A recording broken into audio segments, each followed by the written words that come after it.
Studying Finnegans Wake is a laborious effort requiring the entirety of one's attention, requiring that one casts a wide net across a wide range of disciplines, and this can make it really hard to know where to get started because you have to jump into the water somewhere, but you know that you will be trapped by the wave's wake. As such, I decided that after my very intensive year plus of basically just studying Finnegans Wake, I will present the secondary literature that has been the most helpful for me in studying Finnegans Wake. I'll also talk about some online digital humanities stuff that has been helpful for me.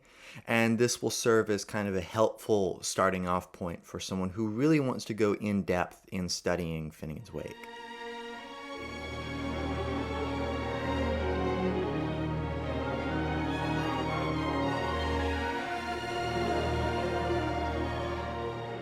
Now, the first place to start is editions. What edition of Finnegans Wake should you buy? The most popular is this Penguin 20th Century Classics edition, which is really nice. This is the first copy that I read, and basically every single copy of Finnegans Wake that you will find is going to be the same. It is based on the original 1939 text, and it is reprinted with the same pagination and typesetting.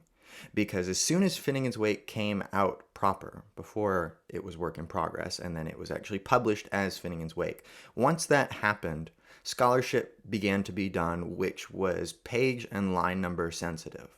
And as such, the text was quickly codified in such a way that variants provided a real problem for scholarship because it quickly became known that there were a lot of errors in the 1939 text, and Joyce produced a number of lists of errata, and these are often included in the backs of most Finnegans Wake volumes.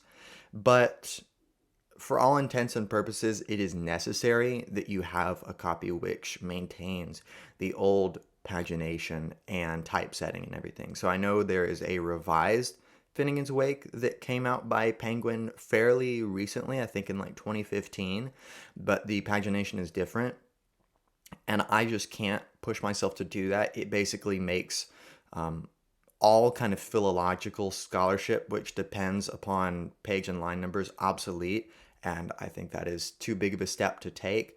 But this Penguin 20th Century Classics is the biggest edition you'll be able to find. It has the largest text and the widest margins, so that might be kind of nice. My preferred edition is the Oxford edition. I think it looks better. It's got a really nice introduction and summary of the text, and it's a nice size. There's really no other justification for choosing one edition over the other, aside from basically looks. I just think it looks the best, and that's the edition I use. You just need to make sure. There are a couple of outliers, like there are some Viking editions which have incorrect page numbers, incorrect in quotation marks, among a few other kind of odd chance reprints of various kind of second, third-rate publishers. Stay away from those. They're not going to do you any good. I mean, you'll still be able to read the book, and if you just want to read the book and just kind of mull it over on your own over and over, that's fine. But that is not really the kind of study that Finnegans Wake suits itself to. It really demands secondary literature, philological resources of various kinds, and as such, it's important that I kind of section this out into a couple different sections so you can kind of know the different kinds of resources you can use to approach Finnegans Wake. And the first is philological resources, the most important being Roland McHugh's annotations to Finnegans Wake. So this is in multiple editions. This is the 4th edition, but you can find older editions. They probably will be much more expensive because they're rare, and I think this 4th edition looks awesome. But this just has line-by-line annotations of references of every kind in Finnegans Wake. It's not exhaustive. By far, it's not exhaustive. But it is sensitive to the place on the page in the copy of Finnegans Wake where the reference can be found. And that will map onto the location in the annotated copy. So it makes it really easy to have this next to your book, or you can lay it out like this and lay your book out on top of it and just move it out of the way whenever you need to find a reference, but super important for just kind of general, before I make an argument of any kind, I try to look in here and see if it's already been commented on, because oftentimes that can kind of shut down one's thoughts, because you're like, oh, someone else has already thought it. And then another resource is Clive Hart's Concordance to Finnegans Wake. This is a case-sensitive concordance to Finnegans Wake. Every single word in the Wake is in this book in alphabetical order. There are also a list of not necessarily one-to-one correspondences, but echoes, which are indexed here. So this is a really helpful resource. This is a reprinted edition by the University of Minnesota Press.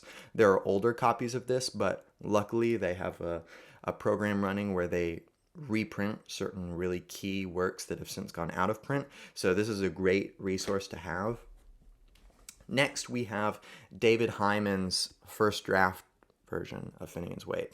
This is, as it says, it's going from various early publications in work in progress and taking into account the manuscripts and all that, and notating in great depth the earliest kind of complete copies of the different sections of Finnegans Wake. It's not as long as the actual Wake, and it's got a really nice, very substantive kind of methodological introduction. This is a very, very detailed philological text.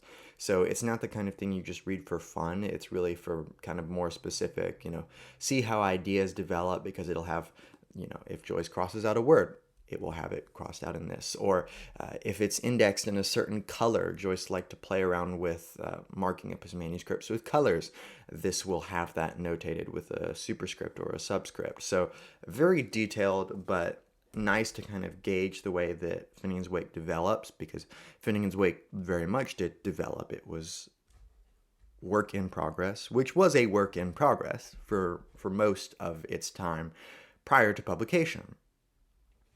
And in terms of helpful kind of study resources for the manuscripts, Joyce's Scribble Hobble notebook is a really important one. This is quite expensive to get because it's fairly rare. I mean, it's not super rare, but it's probably going to run you like $100 to buy this little volume. So unless you're like really looking to like dig into his manuscripts, I probably wouldn't buy this.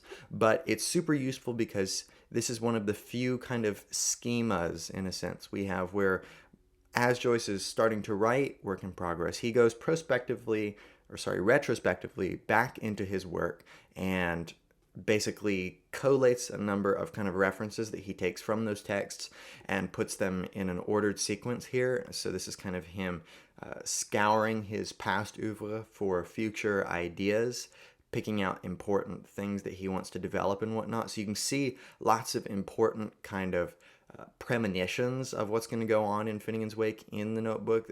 Obviously, it's very disjointed. This is just a kind of typed version. It's not a facsimile, but I've found it really helpful for understanding kind of the key ideas really early on in the process of the development of Finnegans Wake.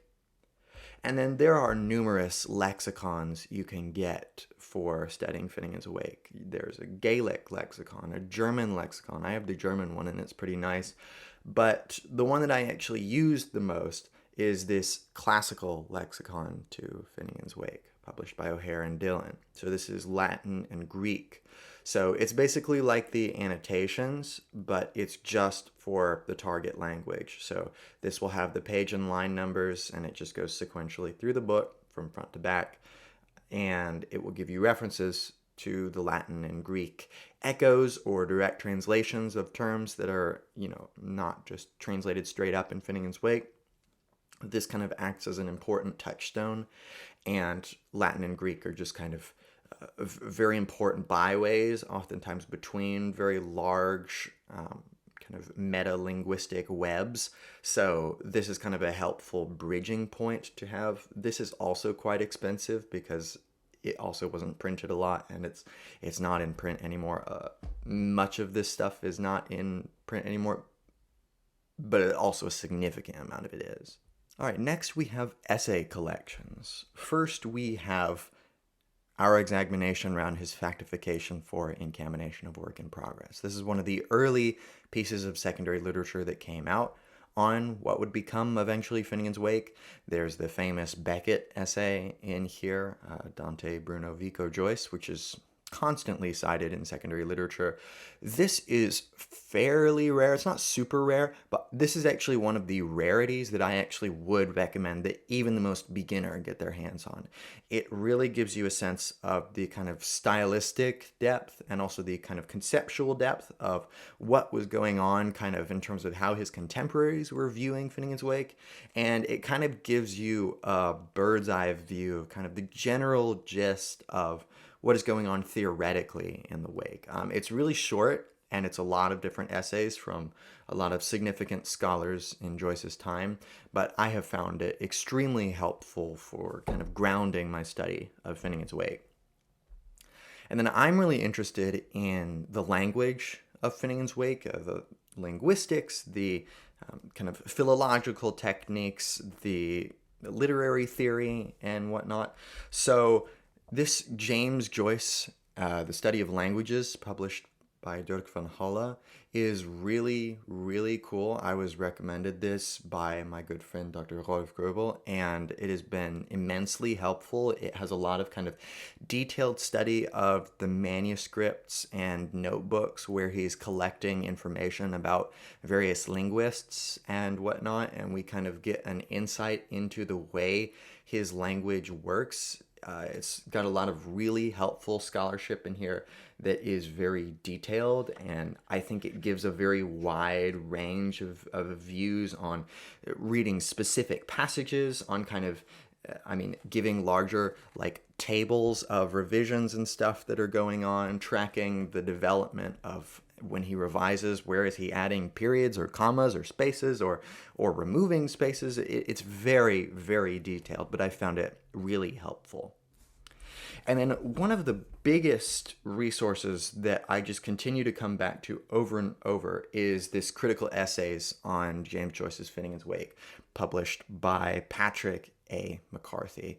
This is just an absolute theoretical touchstone for understanding Finnegans Wake. It is chock full of significant essays in the history of Finnegans Wake scholarship, and I continue to come back to them because they're so detailed, especially in this volume. I would say that the best are The Peculiar Language of Finnegans Wake by Derek Attridge.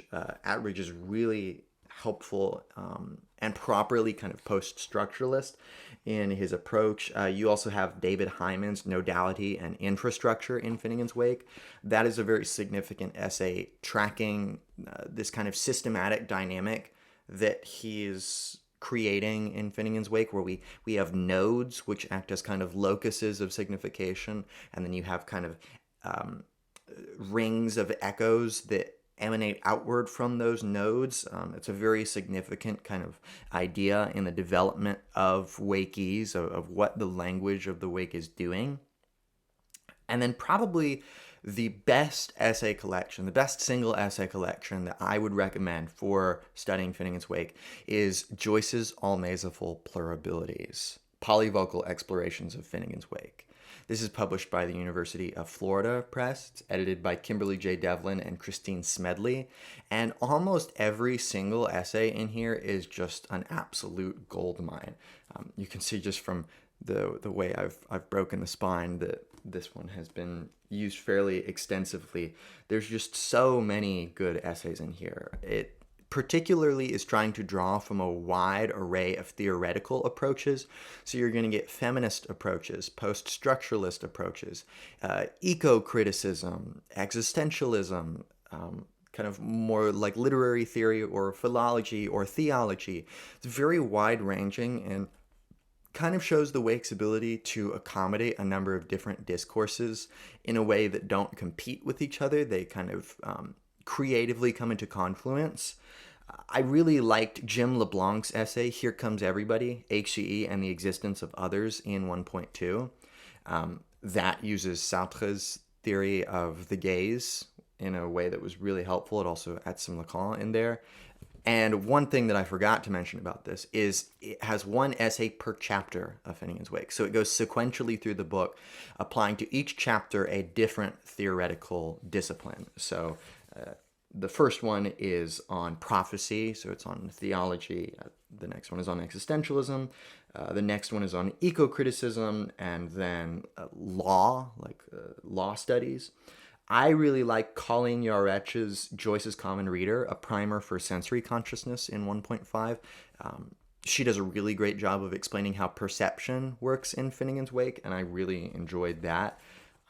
So many other good ones. David Spur's Joyce's Counter Gospel in 2.4 is basically about kind of a critical approach to religion that goes on in Finnegans Wake, and I've always found that really intriguing, the way that Joyce deals with it. So this is definitely, it's very affordable. I think this was probably like $30, which is pretty cheap for a Finnegans Wake secondary lit book. Most of these will probably run you like a good like $40 at least, which really sucks because that makes this text not as accessible as it could be to study otherwise.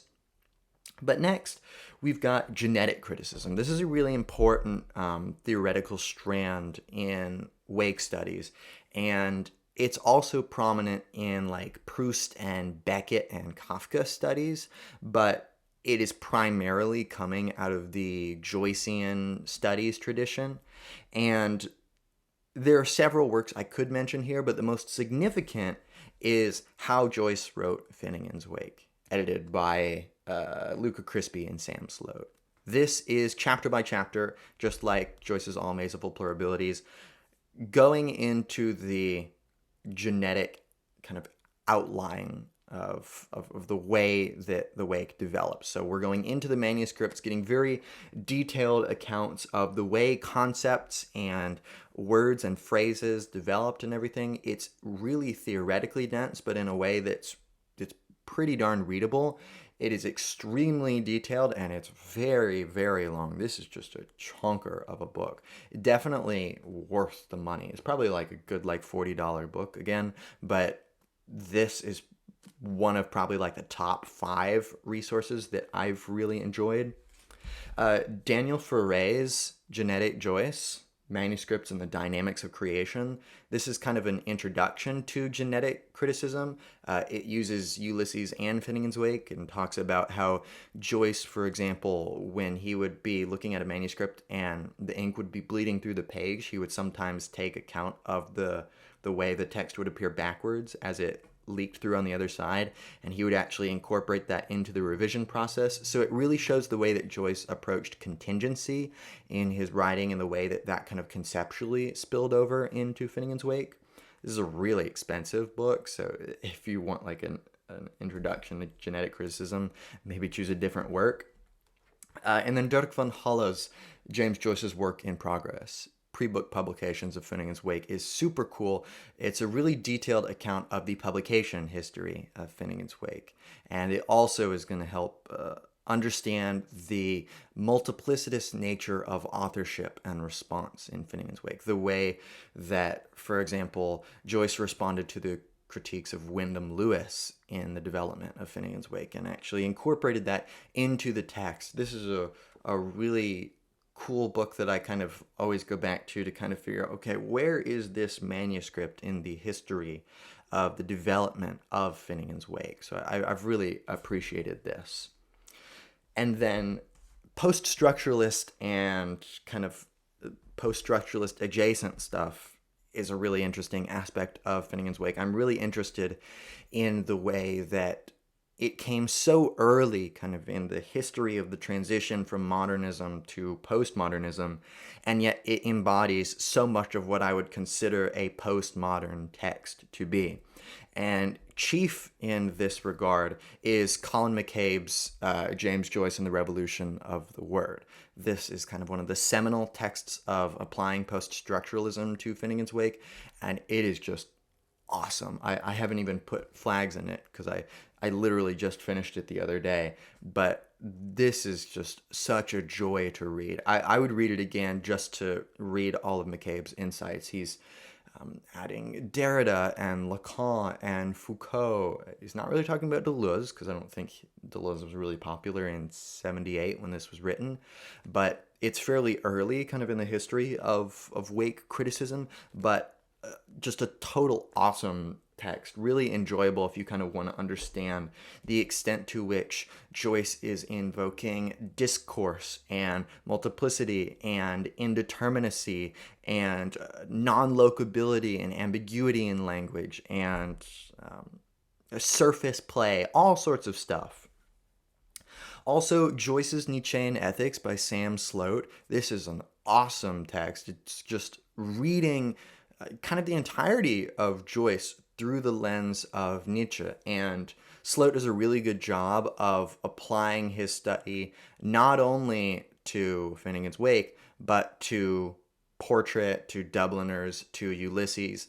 And he does this in such a way where we really get a sense of the ethical import of the writing style of Joyce, of his various techniques he uses for kind of decentering subjectivity, kind of embodying and showing its contingency and all that.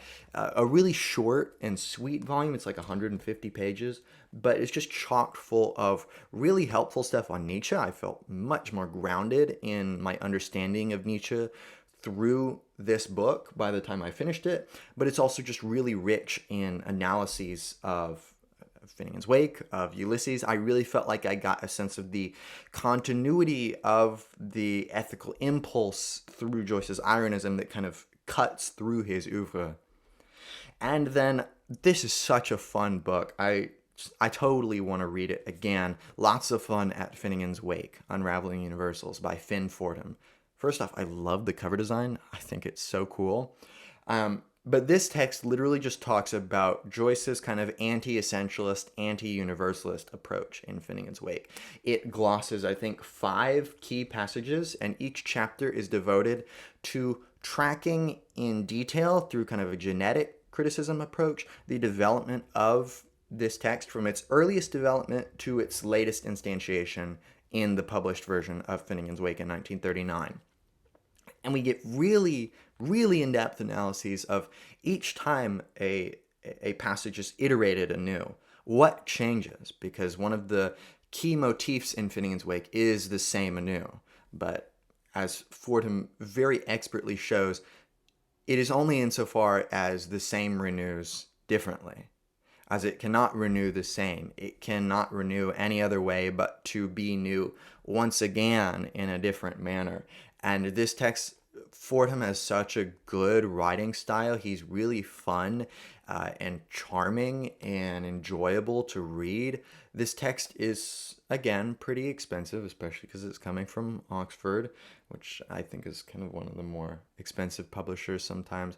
But this is a really, really great book if you're interested in kind of post-structuralist, postmodernist kind of stuff. And then Finnegans Wake, Human and Non-Human Histories, edited by Richard Barlow and Paul Fagan. This is a very interesting text because it is very recent. It was published in 2024, and it tracks the convergence of 2 significant theoretical disciplines or theoretical approaches in contemporary Wake studies. That is kind of post-humanism and eco-criticism. And eco-criticism and post-humanism are often kind of overlapping disciplines, but this kind of shows through alternating essays that kind of go back and forth the way that Joyce is navigating the difference between human and non-human and blurring the lines in the process. And it's a very kind of environmentally conscious collection of essays, really focusing on the decentering of kind of Enlightenment humanist rationality. This is a really expensive text, so if you're not like really interested in that debate, I wouldn't get it because it's from Edinburgh University Press, which is notoriously expensive in my experience. But this has been much more exciting than I was expecting. It's kind of a disciplinary approach I wasn't used to, so I didn't know what to expect, but I was very pleased. Finally, we have standalone monographs. My favorite in this regard is John Bishop's Joyce's Book of the Dark. This is a fairly early piece of scholarship of its kind in the kind of history of Wake criticism. I think it was published in 86, I was going to say 85, 86. And it's super awesome because if you want to understand how to read Finnegans Wake in a scholarly manner, this is the book for you. Because Bishop's writing style, and nobody does it to the extent that Bishop does, and I kind of wish they did. Bishop writes his sentences in such a way that he uses as little of his own words as possible. Whenever he can replace his own phraseology with a Wakean alternative, grafting in a citation from Finnegans Wake in a way that still makes sense in his context, he will do it and immediately after cite the page and line number. It's kind of obtuse to get used to. It's very kind of clunky on the page sometimes. Just citations are abounding in this book. Oh my gosh. But man, it helps you understand how to read Finnegans Wake, how to understand how the syntax kind of works, giving you a sense of the ability of the text to kind of cohere. I think oftentimes when we read Finnegans Wake on its own, there's a tendency to accept its radical incoherence in a way that lets a lot of it fall on deaf ears. But this text is all about the ear, and the ear working in silence and the night. It is all about the way Joyce messes with the category of night and the subsequent kind of rising and resurrection themes, and the optic versus ocular approach in Finnegans Wake, the way that the eye is decentered as the locus of interpretation and the ear becomes more important. He's going to give very, very detailed chapters which are very thematically kind of organized around the ear, around the Egyptian Book of the Dead, around the earwig and insects and stuff like that, and incest. So this is just a super, super awesome book. It also has very, very detailed etymology charts showing developments of words from Proto-Indo-European up through all of their various branches, which is actually really important for understanding the kind of philological approach to the multilinguistic nature of Wakies.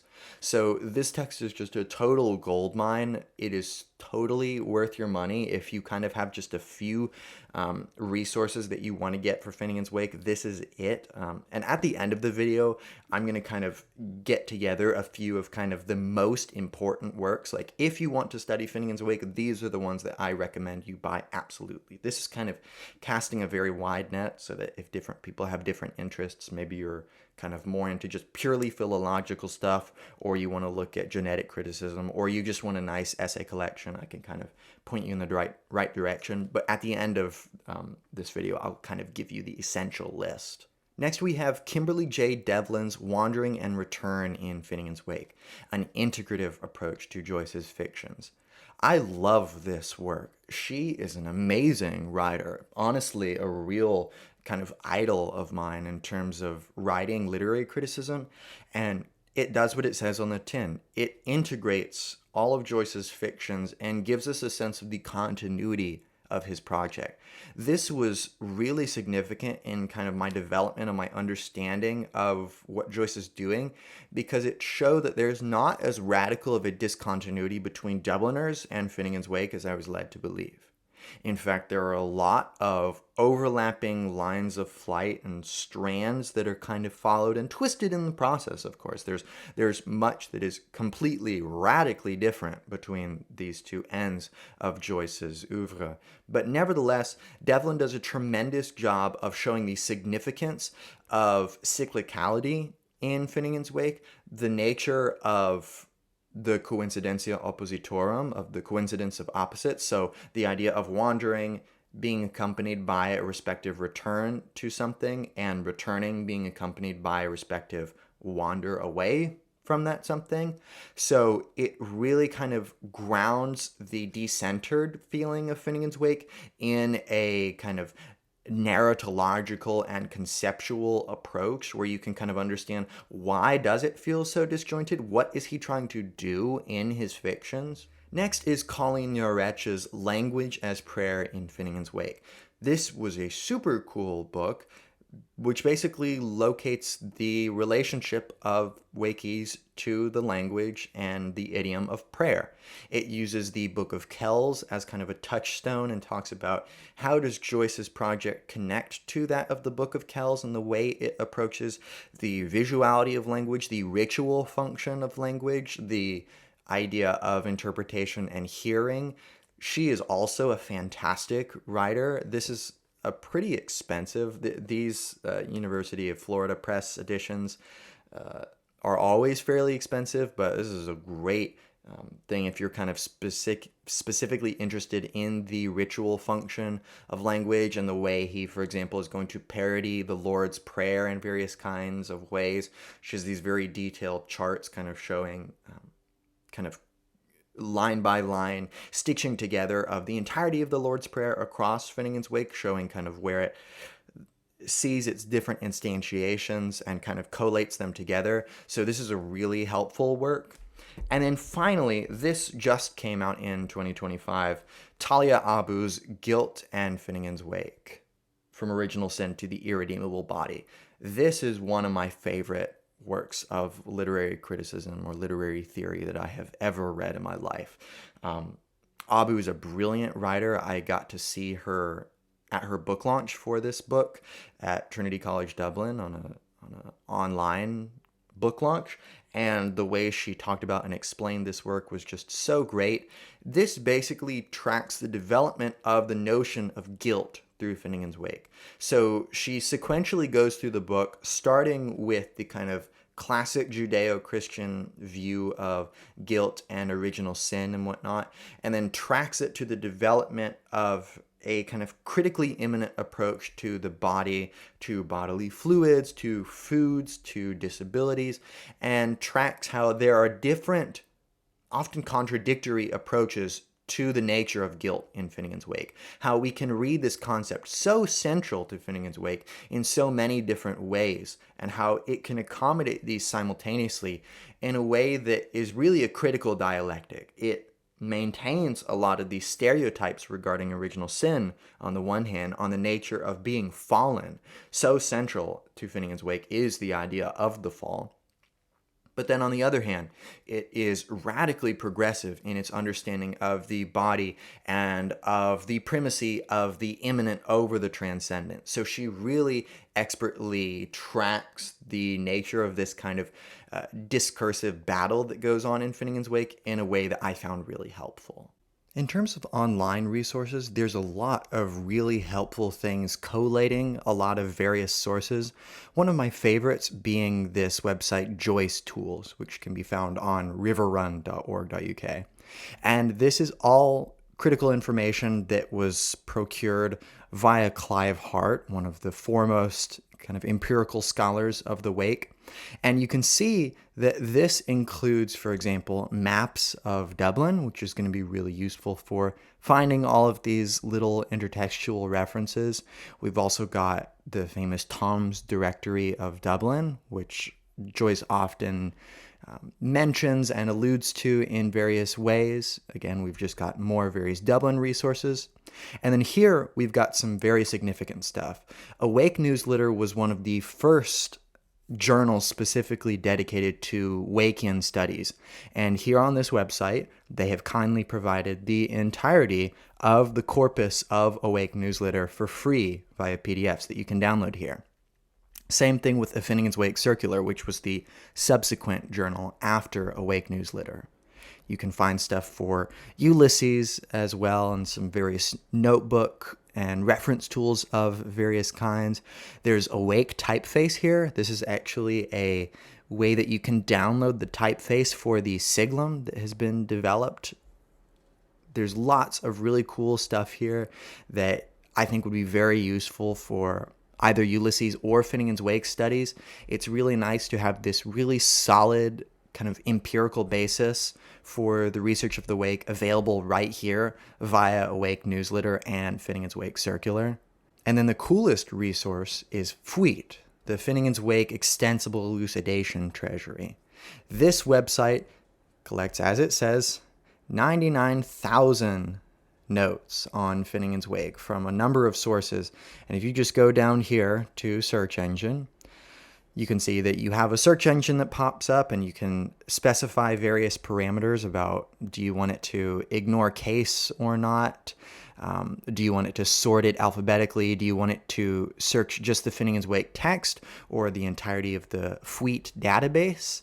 And this is really cool because you also can put in line and page number specifications here, also chapter specifications, or just search within a range.